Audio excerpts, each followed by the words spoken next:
উপস্থিত সম্মানিত সভাপতি জনাব Humayun Ahmed Talukdar, honourable chief guest, দেশমাতৃকার সূর্য সন্তান, বাংলাদেশ জাতীয়তাবাদী দলের অন্যতম লড়াকু যোদ্ধা, যিনি সবসময় রাজপথে থেকে সাহসী ভূমিকা রেখে আমাদেরকে উদ্বুদ্ধ করেছেন,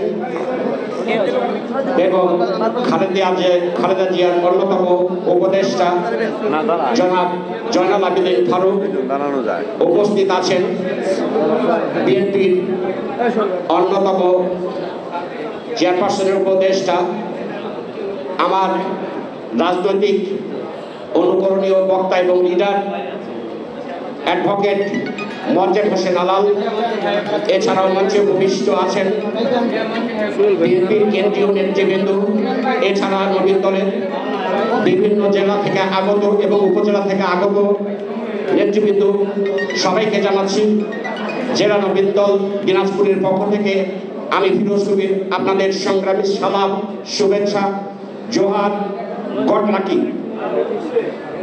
সম্মানিত বন্ধুগণ, আমি অত্যন্ত প্রত্যন্ত অঞ্চলে রাজনৈতিক প্রতিকূল অবস্থার মধ্য দিয়ে আমার আজকের এ পর্যন্ত এখানে আসা। আমি বিগত ফ্যাসিস্ট সরকারের সময় 2 মাস 1 দিন কারাবন্দী ছিলাম, নিঃস্ব হয়েছি, তাতে আমার কোনো কষ্ট নেই। আজকের যে অর্জন তা অত্যন্ত পিচ্ছিল পথ এখনো আমাদেরকে পাড়ি দিতে হচ্ছে।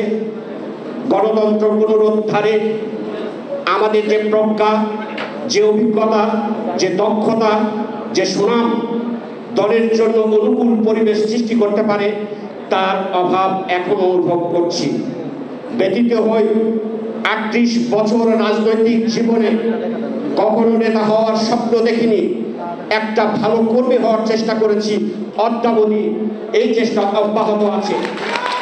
আমরা নেতা নই, প্রত্যেকটা এক এক জায়গা থেকে একটা ভালো কর্মী তৈরি হয়, তাহলেই আমরা দলকে পরিবর্তন করতে পারবো, পরিবর্তন আনতে পারবো মানুষের। আজকে বড় মেধার শূন্যতা দেখা দিয়েছে দলের মধ্যে। আমরা সেই সকল কর্মী, সেই সকল নেতাদের নিয়ে কাজ করি, ব্যতীত হই, অ্যাপ্রোচ করতে পারি না, সাধারণ মানুষকে বুঝাইতে পারি না, দলের বেনিফিটস কি আমরা সেটা বলতে পারি না। এটা আমাদের জন্য কষ্ট।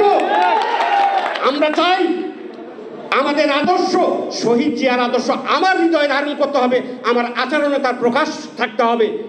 আমি মুখে বললাম, অন্তরে ধারণ করি না, আমার আচরণে প্রকাশ পায় না, অথচ আমি বলি জিয়ার সৈনিক। লজ্জা হয় আমাদের। আমরা নিজেরা নিজেদেরকে আগে পরিবর্তন করি, তারপরে দেশকে পরিবর্তন করবার, মানুষকে পরিবর্তন করবার চিন্তা করি। আমরা খুব কষ্ট নিয়ে আজকে এ পর্যন্ত এসেছি। আজকে গণতন্ত্রের মা যে নির্যাতন সহ্য করে এখন পর্যন্ত তার মুখ থেকে একটা কথা শোনার জন্য সারা বাংলাদেশের মানুষ এখনো অধীর আগ্রহে, অথচ তার মুখ থেকে আজ পর্যন্ত আমরা একটা কথা শুনতে পারি না, যার একটা মুখের কথা আমাদের জন্য অমীয় বাণী, আমরা তার কথা আজকে শুনতে পারি না। কিন্তু আমরা বড় বড় কথা বলি, আমাদের নির্যাতনকে আমরা বড় করে দেখি। আমাদের চেয়ে অনেক বড় বড় নির্যাতিত নেতা এখানে বসে আছেন, যাদের তুলনায় আমাদের নির্যাতন নেহায়েত নগণ্য। তাহলে এই সামান্য নির্যাতন নিয়ে আমাকে নিজেকে কিভাবে আমি কারাবন্দী বা নির্যাতিত নেতা হিসাবে দাবি করতে পারি? অদ্যাবধি আমরা আজকে কর্মী হতে পারলাম না। এই নবীন দল একটা স্বপ্ন নিয়ে পদযাত্রা শুরু করেছে। আজকে এখানে অনেক প্রতিভাবান নেতাকর্মী থাকতে পারেন।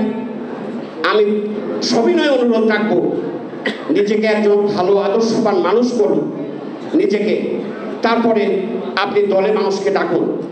আমাদের খুব সংকট দেখা দিয়েছে নারী ভোটারদের মধ্যে, আমাদের অংশীদারিত্ব এবং অংশীজন খুবই কম হয়ে গিয়েছে। আমরা চেষ্টা করব আমার পরিবার, আমার শুভাকাঙ্ক্ষী দ্বারা নারী ভোটারদেরকে আমাদের পক্ষে আনার জন্য নিরলসভাবে কাজ করে যেতে হবে। নেতা হবেন, অবশ্যই আপনার মূল্যায়ন হবে। আজকে যেহেতু আমার কেন্দ্রীয় নেতা এখানে 2 জন আছেন, অনেকেই আছেন, আমি 2টা প্রস্তাবনা দিয়ে আমি আমার কথাটা শেষ করব। যেহেতু আমি ফ্লোর পেয়েছি, অনেক দূর থেকে আসছি, সারা রাত জাগা, আমি 2টা প্রস্তাবনা রেখে আমি আমার কথা শেষ করব। প্রস্তাবনা 2টা এখন সময়ের দাবি। সেটা হচ্ছে আমাদের দলের ভিতরে একটি মনিটরিং সেল করা প্রয়োজন। সারা বাংলাদেশের প্রত্যেকটি উপজেলায় এই মনিটরিং সেলে যারা দায়িত্ব পালন করবে, অবশ্যই তারা বিএনপির সাধারণ কর্মী নেতা তাদেরকে চিনবে না। তারা বিভিন্ন তথ্য উপাত্ত সংগ্রহ করে যে যে জায়গাগুলোতে আমাদের ল্যাকিংস আছে, ঘাটতি আছে, ওই জায়গাগুলো চিহ্নিত করে সুনির্দিষ্ট একটা সুপারিশমালা পাঠাবে তার ইতিবাচক পরিবর্তন ঘটানোর জন্য। আমি সবিনয়ে অনুরোধ করব জেলা নেতৃবৃন্দের কাছে আমার এই প্রস্তাবনাটা গ্রহণ করা হবে এবং আমাদের দলের মধ্যে শুদ্ধাচার নীতি আছে কিন্তু বাস্তবায়ন নাই। এই শুদ্ধাচার নীতি সর্বক্ষেত্রে সর্ব জায়গায় এর বাস্তবায়ন করার জন্য আমি আমাদের কেন্দ্রীয় নেতৃবৃন্দের কাছে প্রস্তাবনা রাখবো। তারা একটা দিক নির্দেশনা দেবে, সেই অনুযায়ী একটা অর্গানোগ্রাম তৈরি হবে, সারা বাংলাদেশে এভাবে এটার এক্সপেরিমেন্ট হবে। আশা করি আমরা ইতিবাচক দলের মধ্যে পরিবর্তন আনতে পারবো। আমাদের এই মেধাভিত্তিক যদি আমরা সুসংগঠিত একটি দল তৈরি করতে না পারি, ভবিষ্যতে বিশাল চ্যালেঞ্জের মুখে পড়তে হবে। আমরা ভালো নেতা এবং কর্মী হারাবো। যারা থাকবে তাদেরকে নিয়ে আর যাই হোক দল করা যাবে না, কিন্তু মানুষের মাথা গণা যাবে, কিন্তু সুফল বয়ে আনতে পারবে না দলের জন্য, সাধারণ মানুষের জন্য তারা কোনো রেজাল্ট এনে দিতে পারবে না। তাই আমি সর্বাত্মকরণে এই দুইটা প্রস্তাবনার আলোকে আমাদের এখানে চিফ গেস্ট প্রধান বক্তা আছেন, আশা করি আমার এই বক্তব্যের দুটো বিষয় ধরে ওনারা কিছু কথা বলবেন, এটা আমার প্রত্যাশা থাকবে। সর্বান্তকরণে আপনারা সবাই ভালো থাকবেন, সুস্থ থাকবেন, আগামী দিনগুলো আপনাদের সুন্দর সুগময় হয়ে উঠুক এই প্রত্যাশা রেখে আমি ফিরোজ